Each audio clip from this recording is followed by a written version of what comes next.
Boldwood presents Long Time No See, written by Portia MacIntosh and read by Karen Cass. The moral right of the author has been asserted. This performance is owned by Boldwood.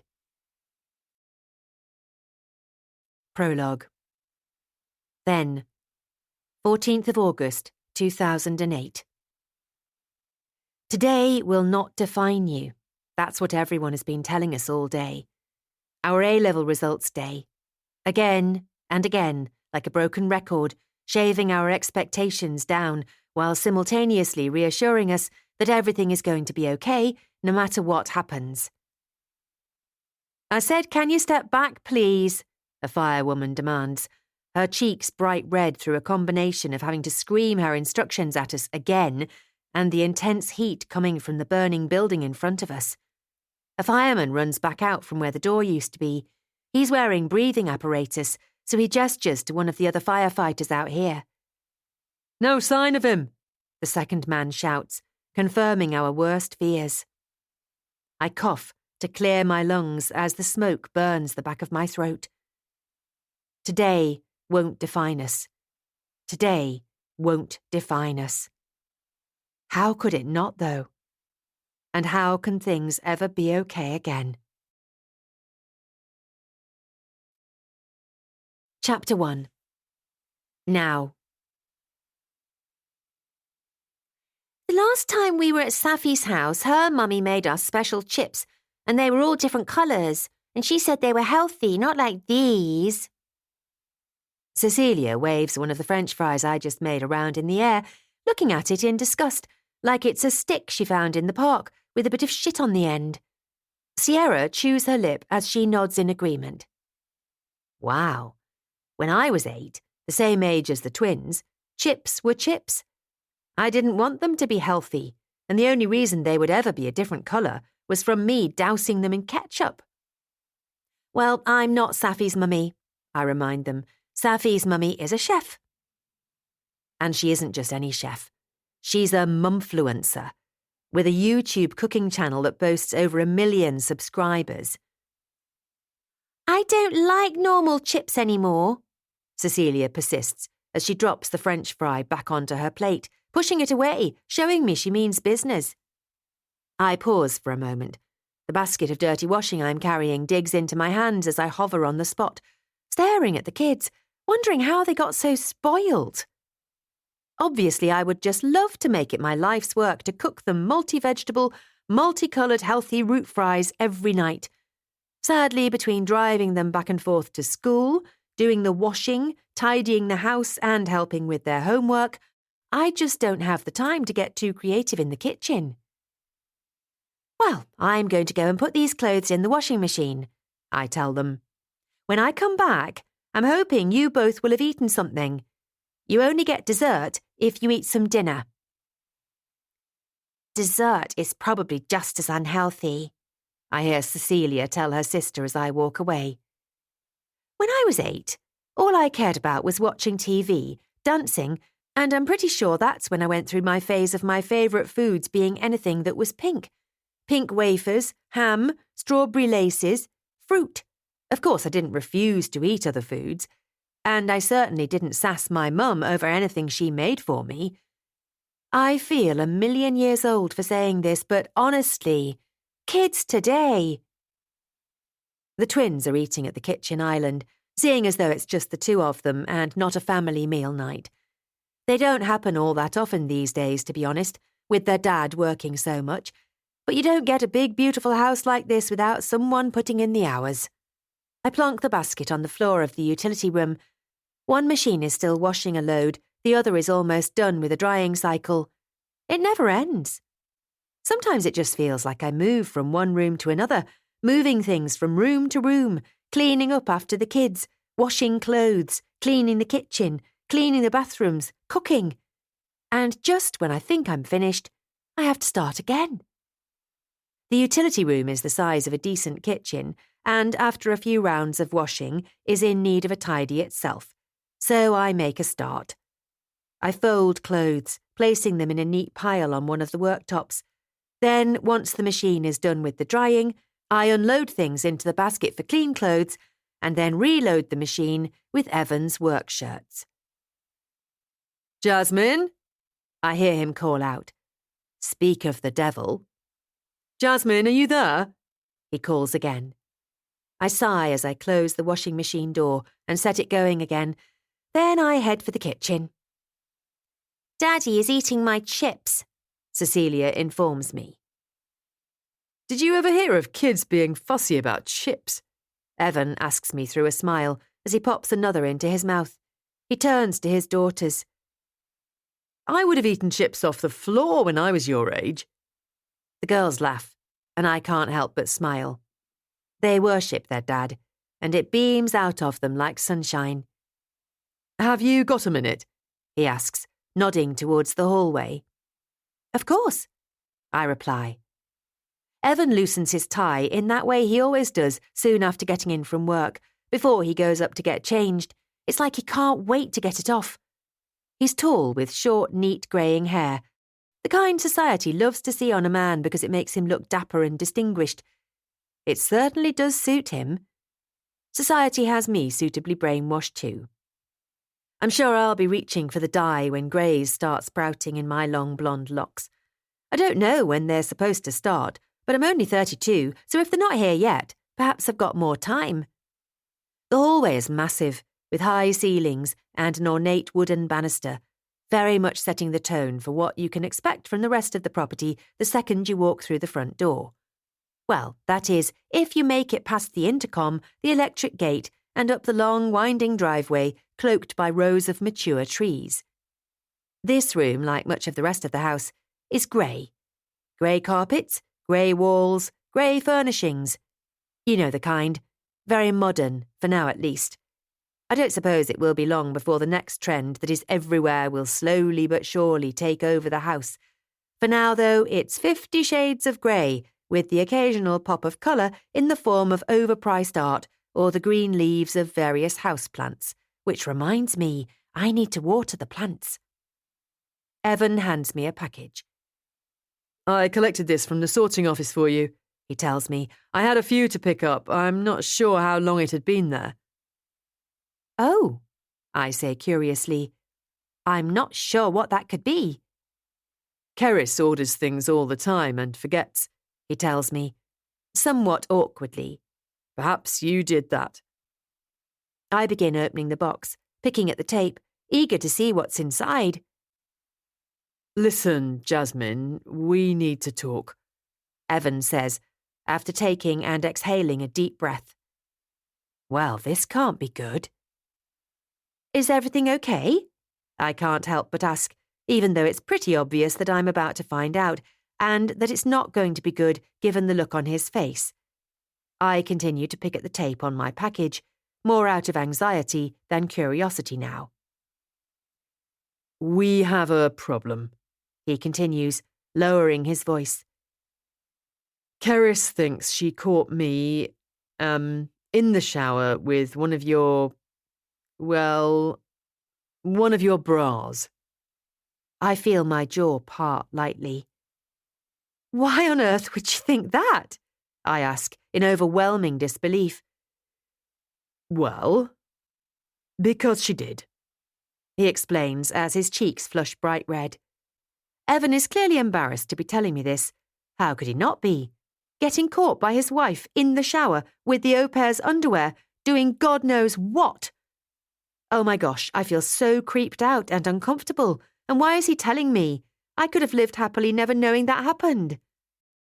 Evan only makes the situation even more uncomfortable by, despite being mortified, maintaining an almost intense level of eye contact. There's something else in his eyes, something almost apologetic. Oh, is about all I can say. I wonder whether he took the bra from my room or whether he snuck into the utility room and lifted it from the washing. I wonder if it was a clean one or a worn one. I wonder why I'm wondering about any of this, because none of the specifics are going to make it any less creepy. Not only is Evan my married boss, but I'm really not paid enough for this shit. I'm not even supposed to be an au pair. I was hired as a live-in tutor, someone to help the twins with their schoolwork during their formative years, helping them to get the best start in life. Somehow I've wound up being a babysitter, a cook, a cleaner, none of the things I started out wanting to do, but just kind of ended up doing. I don't really know what to say. What can you say to such a revelation? I finally peel the long piece of tape from the top of my package, breaking the awkward silence. Somehow this encourages Evan to speak again. She says you can't work here anymore, he tells me plainly. I mean, on the one hand, good, I don't want to keep working and living somewhere with such a creep. On the other hand, though, this is my job and my home we're talking about. And they're both things I need, unfortunately. Oh, right, I reply, bizarrely casual given the circumstances. We'll still pay you at the end of the month for the full month, obviously, but Keris wants you gone before she gets home, he says. Sorry. Wait a minute, you can't do that, I insist quickly. Evan, I live here. You can't just turf me out with nowhere to go and no money. I'm basically skint. What do you think I'm going to do? I know it's not ideal, he starts, making the understatement of the century.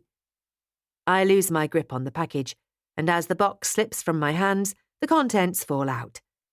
Evan, quick as a flash, reaches out and catches it for me. As he hands me it, he pulls a face. A new Fujifilm camera, he points out. Well, they're certainly not cheap. Are you sure you're as skint as you say? He raises an eyebrow suspiciously. Oh, this man is unreal. Where does he get off, thinking he has the right to judge me? Oh, now I remember, the shower. Grim. I didn't buy this, I tell him honestly. It's addressed to you, he reminds me. My brain briefly wanders off, thinking about where this camera came from, why it was sent to me. Look, I'll pay you early, but you've got to get out of here. Evan continues, snapping me back from my thoughts. I need to save my marriage. Think of my kids, Jasmine. If Evan thought more about his wife and kids, we wouldn't be in this situation. I puff air from my cheeks.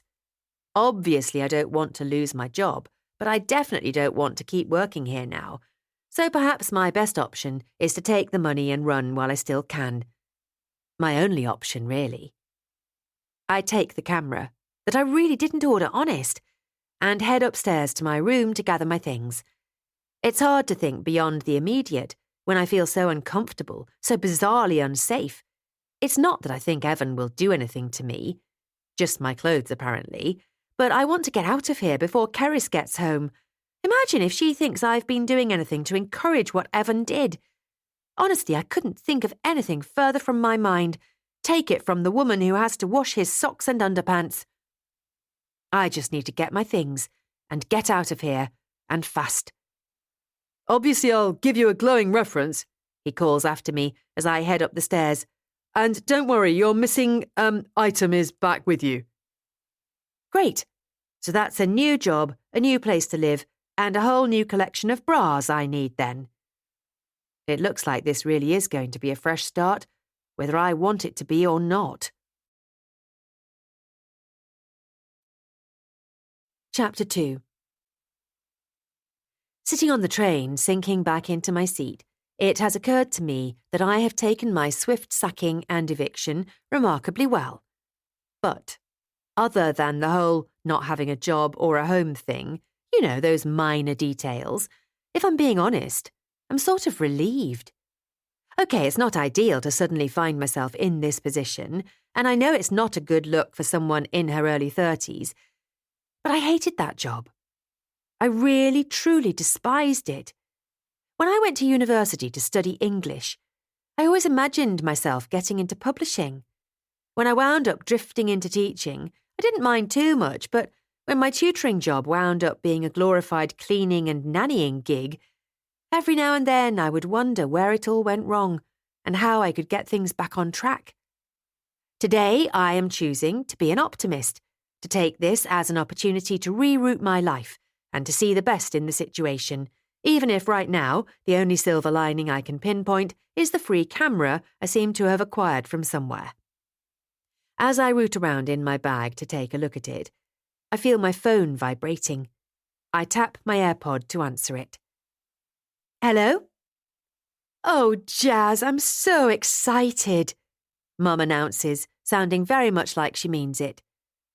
Well, that's nice at least, I reply through a laugh. I know, your life is falling apart, but I'm looking forward to you moving back in for a bit. Your dad too, aren't you, Simon? She says. Yes, my dad calls back, sounding less enthused. But she's going to need her own TV. I'm not watching any of that ex-celebrity Big Island on the Beach crap she watches. I know he's being sarcastic, but I would absolutely watch that. Oh, it's going to be so nice, I say with my own playful sarcasm.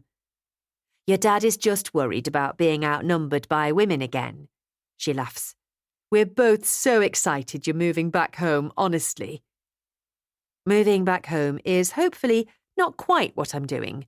I'm just going to be staying there temporarily until I find somewhere new. Your old room is ready for you, Mum adds. I've even put your favourite duvet cover on. I smile to myself. Would that be the Raggy Dolls one? I confirm. The one and only, Mum replies.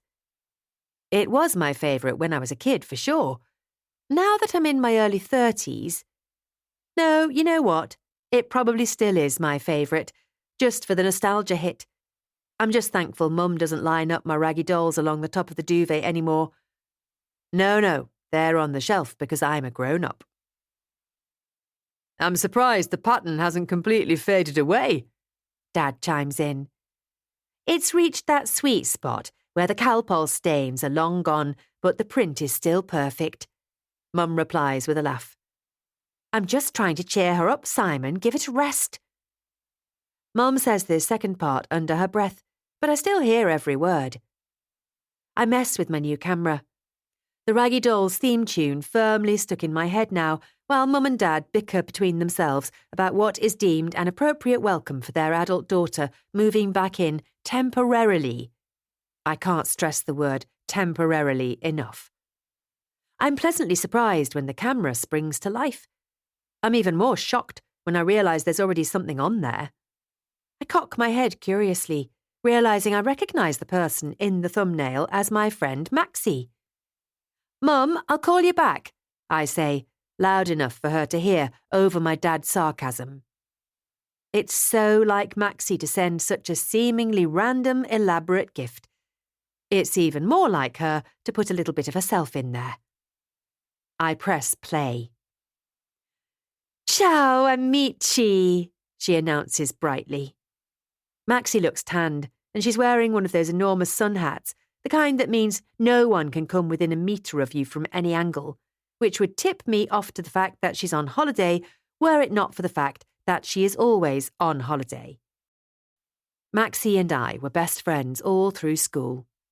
Growing up in the same small North Yorkshire village, our school years didn't have many students in them, so when it came to moving on to high school, we were the only two to do so. We would have to get a bus every day, and it was on this bus where we met the rest of our friendship group. There were the boys, Mikey, Cam and DJ, who were in our year, and then Clarky, who we met when he moved to our village from Liverpool, so that he could go to our sixth form. I can't imagine the six of us becoming friends under any other circumstances. It wasn't like we all had everything in common. It's more to do with the fact we were forced into close proximity on the bus each day. But we were tight until we all went our separate ways to different universities. We've all swapped messages here and there over the years, in evolving group chats that rarely see little more than typical season's greetings on varying occasions.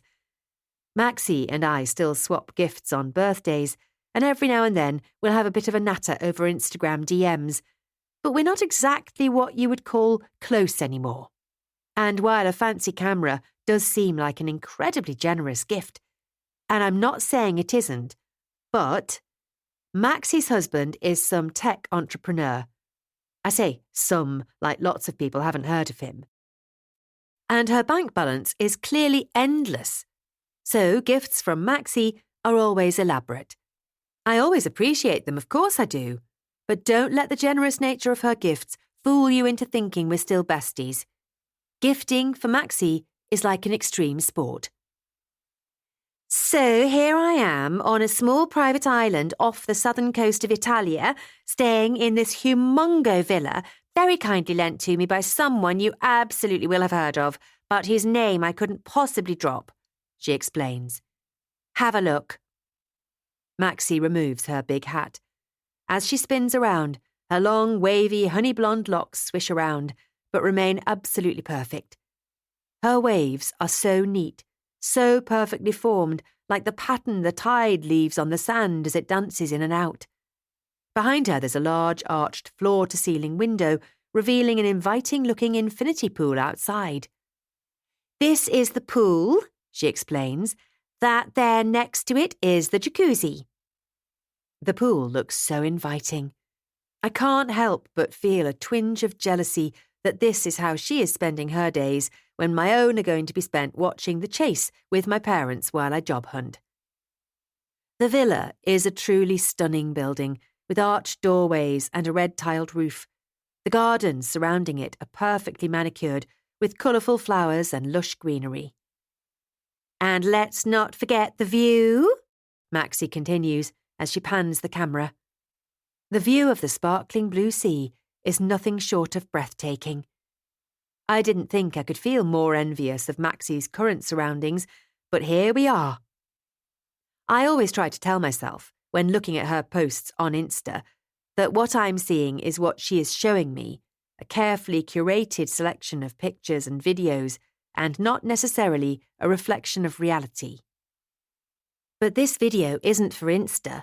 It's her rope, a seemingly one-shot video of her floating around the villa, unedited, showing us what a masterpiece it is.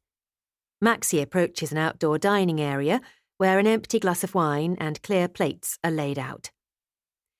This is where I could have shown you all the delicious seafood I've been eating and the incredible pasta I had to start, but I couldn't resist polishing them off before I started making the videos, she informs me. Videos? Wow, I don't think I can stomach more of them. I'm already sick with jealousy. I can tell from the excitement in her voice that she's loving every moment of it. As jealous as I am, I'm happy for her. She looks really genuinely happy. What more can you ask for? The sun is shining, the sky is blue, and there's a gentle breeze blowing through the trees.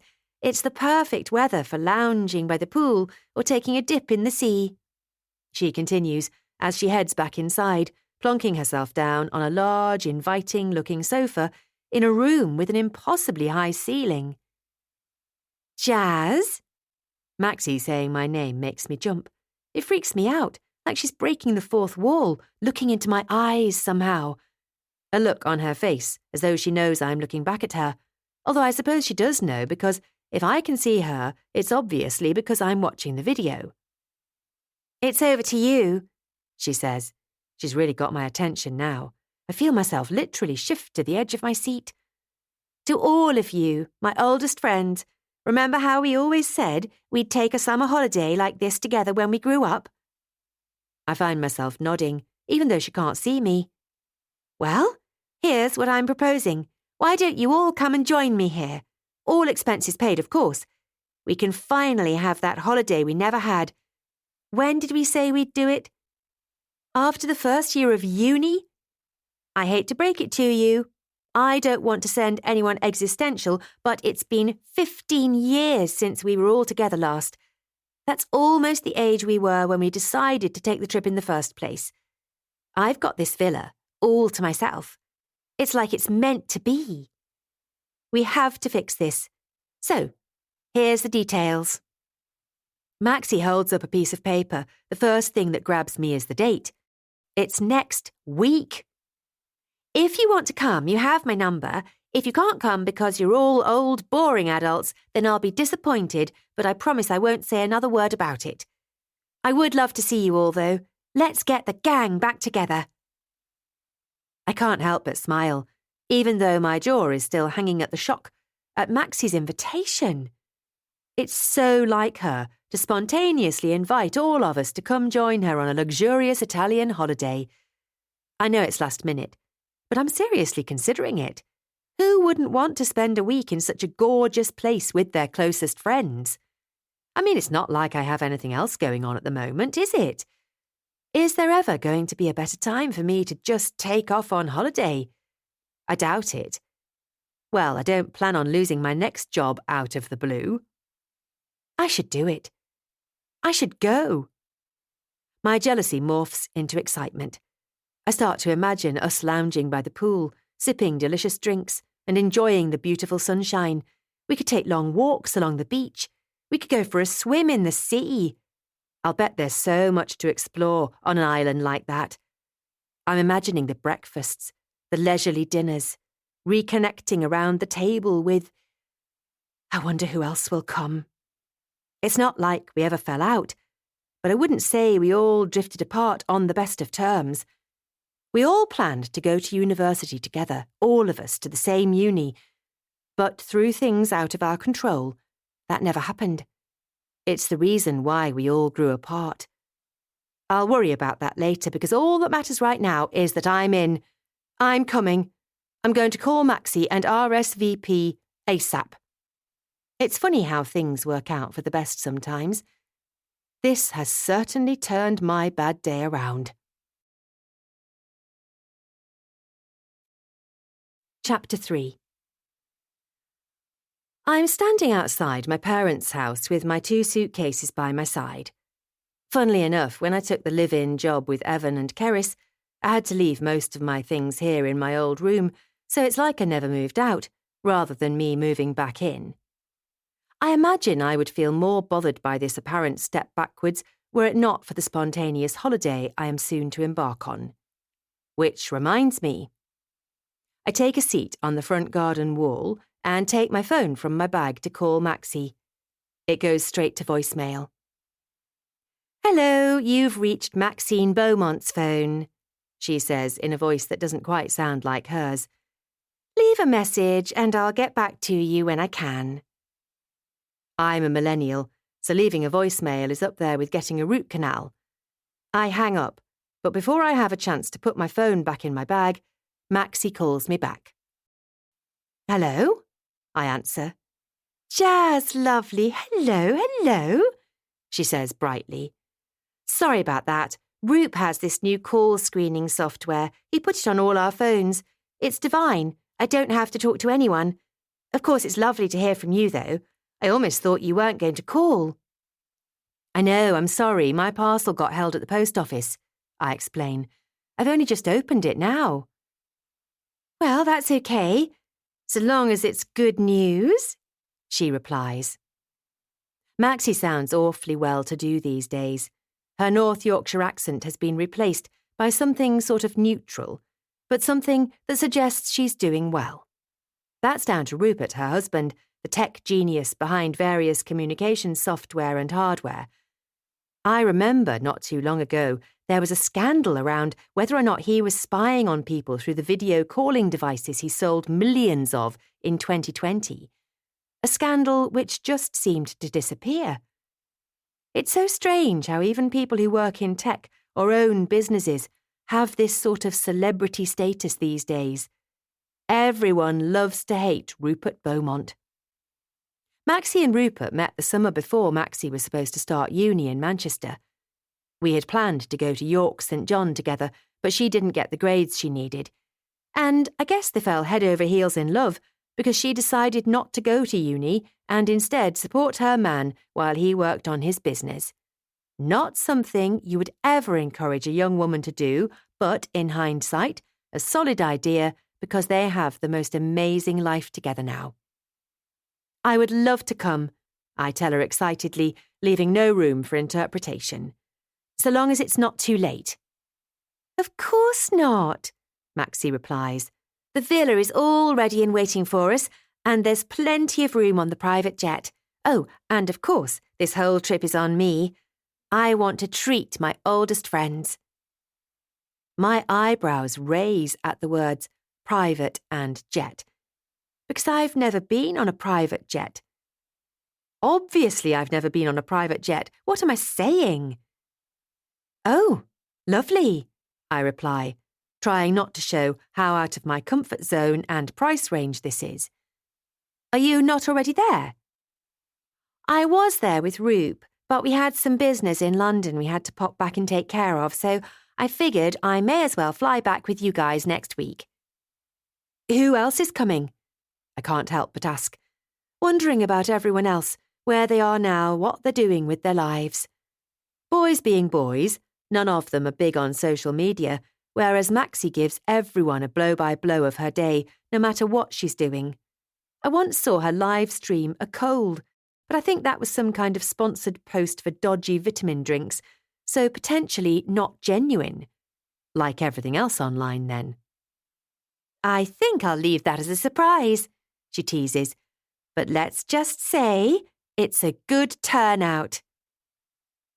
Wow, Maxie, this is so generous of you, I tell her sincerely. Well, we always said we'd do it, she replies, and it's only gotten harder as time goes on, so if I can force it, then why not? She laughs. I don't remember her laugh sounding like that either. In fact, she used to snort. I wonder how she's managed to upgrade her laugh. I hear a voice in the background. Probably Rupert. Listen, I need to dash, but I'll buzz you the deets, yeah? She says quickly.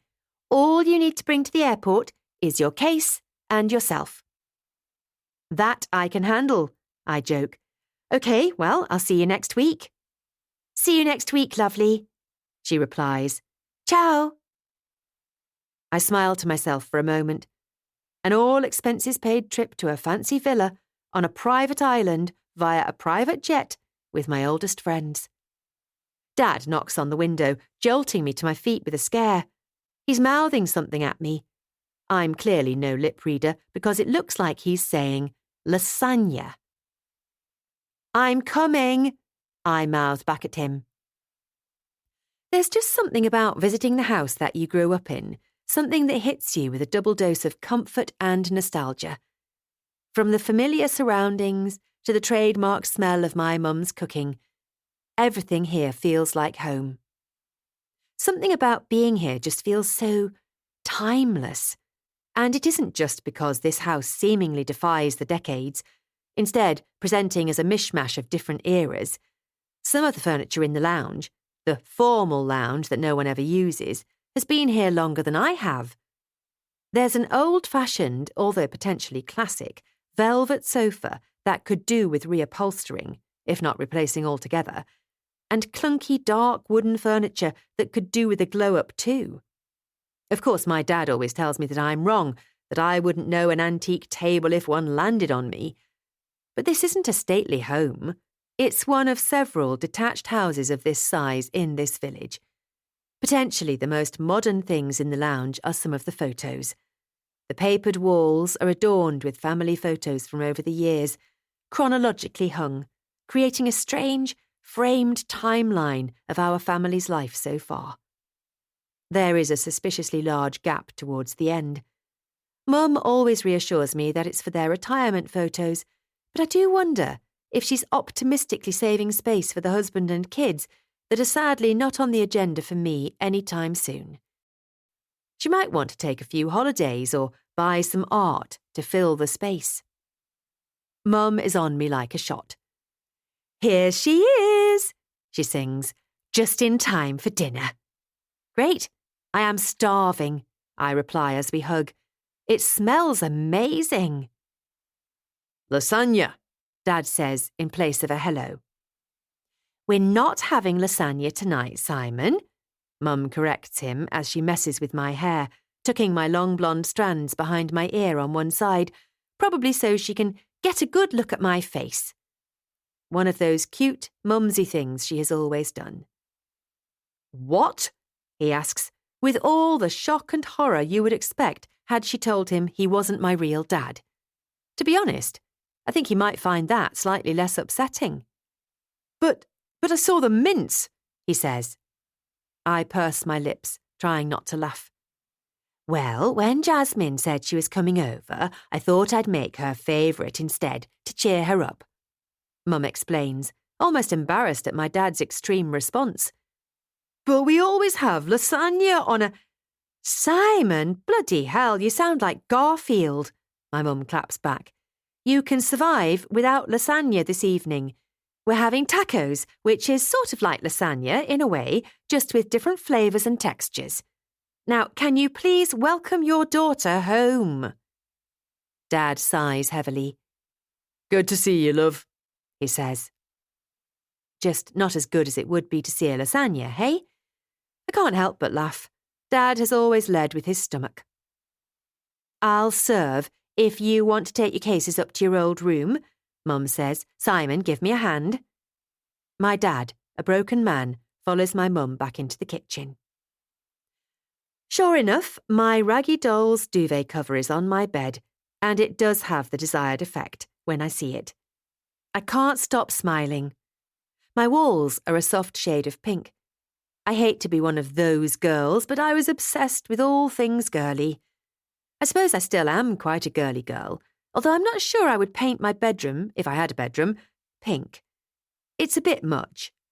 I actually, for a brief time, and in my defence, when I was a single-digit age, wanted to be a Barbie. Of course I grew out of it, either because I figured out I was never going to have the perfect hair, perfect proportions, perfect teeth, or because wanting to be a Barbie is incredibly silly. It's definitely the second one. I always wanted to be a smart Barbie, at least. I was a total bookworm when I was a kid, a teen, an adult. When you find a love of reading, you never give it up, do you? My bedroom bookshelves are still stacked. From the set of classic fairy tales my mum bought me when I was a baby, to the likes of Funny Bones, 13 O'Clock, and other stories by Enid Blyton, Room 13 by Robert Swindells. You know, for a girly girl, I never realised how spooky I was. It looks like I had the full set of Goosebumps books too. But at some point, things shifted. I remember around the time I was sitting my GCSEs, I started borrowing my mum's romance books to try to de-stress. I would grab one of the brightly coloured rom-coms from her shelf, run myself a bath, and let myself get lost in heartwarming, life-affirming tales, one after the other. I always wonder if that's what made me so rubbish with boys when I was at school. I think it raised my expectations beyond what was reasonable to ask of a 16-year-old boy. I always hoped for something more special. But while I might not be much better with boys, my love of romance has evolved at least. I run a hand lovingly over the unfinished set of Betty Neal's Mills and Boon collection my great-auntie left me in her will. You really can't put a price on good memories and nostalgia, can you? Any problems I may be having aside, it's so good to be home. By the time I'm back downstairs, the dining table is laid with one of my favourite dinners, tacos. My mum would always do this for me to cheer me up when I was little. I think half the fun was in putting together my own creations, so Mum would lay out the shells and all sorts of wonderful things to layer inside, from mince to beans to peppers, guacamole, sour cream, salsa, and lots of cheese. My hunger is well and truly awakened. Mum, this looks so good, I tell her as I take a seat. Well, dig in, she insists. Don't let it go cold. Your father certainly isn't wasting any time. We both glance over at Dad, who is snapping taco shells in half, layering ingredients on his plate, making himself a sort of Mexican lasagna. Why are dads always creatures of habit? You can set your watch by my dad. His life reminds me of The Truman Show. Everything happening on cue, always the same jokes, the same rituals. That's Yorkshire men too. They know what they like and they like what they know. I was thinking, I know you're a bit down in the dumps, so for the next week's dinners, I thought I would make you your favourite foods each night. Mum very kindly suggests. Dad inadvertently crushes a taco in his hands. Oh, Mum, that's so lovely of you, I insist. But you're not going to believe this. I'm going on holiday in a few days. What? Where? Mum asks, surprised. You'd never last, packing a backpack and going off on one of those random trips because your life has fallen apart and you need to find yourself again. Dad says, with my best interests at heart for sure, but wow! You can always count on your dad for a crushing yet hilarious dose of realism. Cheers, Dad, I say with a laugh. But no, Maxie has actually invited me on holiday. She's got this villa booked somewhere off the coast of Italy, and she's invited the whole gang from school to have that holiday we always said we'd take after our first year of uni but never got around to. Oh, how lovely, Mum says. That's so thoughtful of her. The break will do you good. Take it now while you can. That's what I was thinking, I say with a smile. I love my mum so much, for always being so supportive. I know how much she was looking forward to me staying for a while. I'm sure she's a little disappointed, but I will of course be living here when I get back. So, who else is going? She asks. Well, I think she's invited everyone, I say, but I'm not sure who has said yes. Are you looking forward to running into your ex-boyfriend? She asks through a cheeky smile. Or not your ex-boyfriend? Mum, I squeak. Sorry, you were all such a strange little group, she replies. Then her smile falls. It's awful, though, what happened that night. I know, I say with a sigh. It was a horrible accident. Is that night not the last time all of you were together? Mum asks curiously. All of you in the same place before... Come on, Jill, that was years ago, Dad interrupts. They've all moved on with their lives. I know, it was just... Sorry, you're right. You're all adults now. Mum visibly shakes the topic of conversation from her head. I'm sure everyone has forgotten about it. I think to myself as I assemble another taco. The past should stay in the past, and it's pointless to dwell on things, especially things you can't change. But I often think of back then, of that night especially. That was the night when everything went wrong. The night that set us all on the paths we ended up on. Separate paths. It was never supposed to be that way. I always wonder where I would be now if things had gone the way I wanted, if things had worked out for everyone. Maxie may have landed on her feet, but I wonder if the same can be said for the rest of us. I suppose we'll find out, depending on who turns up. Chapter 4. Then, the 29th of September, 2004. As Maxie and I hustle onto the bus, we are greeted by the glare of an impatient driver who seems to be suffering from a severe case of road rage. Funny, really, given that the vehicle hasn't moved an inch yet. He's gruff and tough-looking, like a drill sergeant who has escaped from a military boot camp or been let go for being too stressed out. His eyes are a little bloodshot, his face scrunched up like he drank neat lemon juice with his breakfast. I don't think I've ever seen him before. I'm sure I'd remember a driver so intense. As we link arms and hurry past him, he barks out an order that makes us halt in our tracks. Come on, hurry up, everyone on the bus, he demands. I wouldn't say we were in any sort of excitable hurry to get to school, but we're hardly dawdling. Whoa, I hear his voice behind us. We turn around, our arms still linked, like we're some sort of nosy two-headed monster, to see what the drama is. The bus driver is holding out his arm firmly, like a barrier, blocking our friend Clarky from boarding the bus. Where is your school uniform? The driver demands, unable to hide the irritation in his voice. Maxie and I glance at one another, then back at the drama unfolding in front of us, both in complete silence. Clarky is always ready with a snarky retort, though. I don't wear one, he announces smugly, his hands shoved in his pockets. Give over, the driver scoffs in disbelief, his strong Yorkshire accent so thick I can barely understand him, and I was born here. Everyone wears one. Not me, Clarky persists, offering no further explanation, his chin jutting out defiantly. I stifle a laugh. Clarky is like a bull in a china shop, always causing chaos wherever he goes. However, we do still need this man to drive us to school, Otherwise, we'll be late, and you can guarantee we'll all be punished for not being on time, even if it is because the driver refuses to set off. The driver stares at him blankly for a moment. Clarky tries to push past his arm, but the driver blocks him. "Oi, get off!" Clarky snaps, his Scouse accent shooting up in pitch, like I've noticed it does when he's scared or annoyed. I think he's a bit of both right now. "I'm a sixth former, you dozy git. We don't have to wear a uniform." Go on, hurry up, the driver demands, instead of apologising for his mistake. You look too small to be out of uniform already. Clarky lets that one go.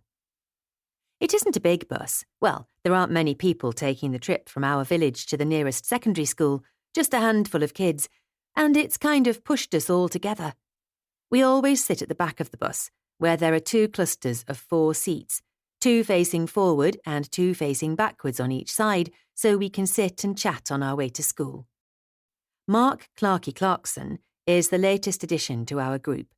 His family recently moved here from somewhere in the Liverpool area for his dad's job, I think. He's in 6th form, making him a little older than us, but the fact that he's not very tall, coupled with his complete lack of maturity, makes him look and seem younger. The rest of us are in the same year. There's Maxie, my best friend, and her boyfriend DJ. They've been together forever, and they're so well suited. Maxie is so pretty, with her long, poker-straight blonde hair, always pulled into the perfect high pony, always with the coolest scrunchies, one in her hair and one on her wrist for emergencies, and I'm so jealous of her naturally skinny eyebrows. I can't seem to make my big chunky ones look cool, no matter how hard I try. And when I asked my mum if I could wax them, she threatened to ground me. I thought that was a bit extreme, but she's promised me that when it comes to eyebrows, everyone has their day. She got rid of most of hers in the 70s and was apparently livid in the 80s when thick ones were back in and she couldn't grow them back. I guess I'll take her word for it. Everyone has noticed how much DJ looks like the main boy in A Cinderella Story. So much so, I think he's starting to try to look more like him on purpose. Boys are funny like that, trying to model themselves on whomever they think is cool, but never wanting to admit it. We always joke that Clarky is basing his entire personality on characters he has seen on TV, changing all the time, never for the better. And we do not point this out as a compliment, but I think he takes it as one regardless. He just can't seem to figure out who he is. Did I see you arguing with the driver? Mikey asks as he joins us. He was arguing with me, Clarky corrects him. Wow, big man, Mikey teases. He doesn't know who he's messing with, does he? He ruffles Clarky's hair. Clarky gives him a shove, and you can tell by the look on his face that he instantly regrets it. So Mike punches him in the arm. "Tosser," Clarky says under his breath as he rubs it better. Mikey is the self-appointed leader of our group and one of the coolest boys in our year, depending on which of the 2 social hierarchies you follow. He's the coolest boy of the nice kids. He's sporty, kind of cute, and his rich parents buy him all kinds of trendy, expensive gear, which cements his spot at the top. He would never admit it, but you can tell he's trying to model himself on Luke Ward from the OC, only in looks, obviously. I think that might be his tactic for getting a girlfriend, to look like a guy lots of girls fancy, but still be a nice guy at the same time. Wait! I hear a familiar voice call out. Let me on, sorry I'm late. Cameron jumps through the doors just before they close. Don't make a habit of it, the driver ticks him off. And do up your tie properly. Cam rolls his eyes as he sits down with us, taking a seat opposite me. There's no way he can tell us what to do, he says quietly. Just in case, I imagine. He's just in a bad mood because he mistook Clarky for a year 8, Mikey jokes. Piss off, Clarky claps back. I smile at Cam. He looks so effortlessly cool, with his loose tie and his leather jacket. I know his blazer will be stuffed into his sporty backpack. He only wears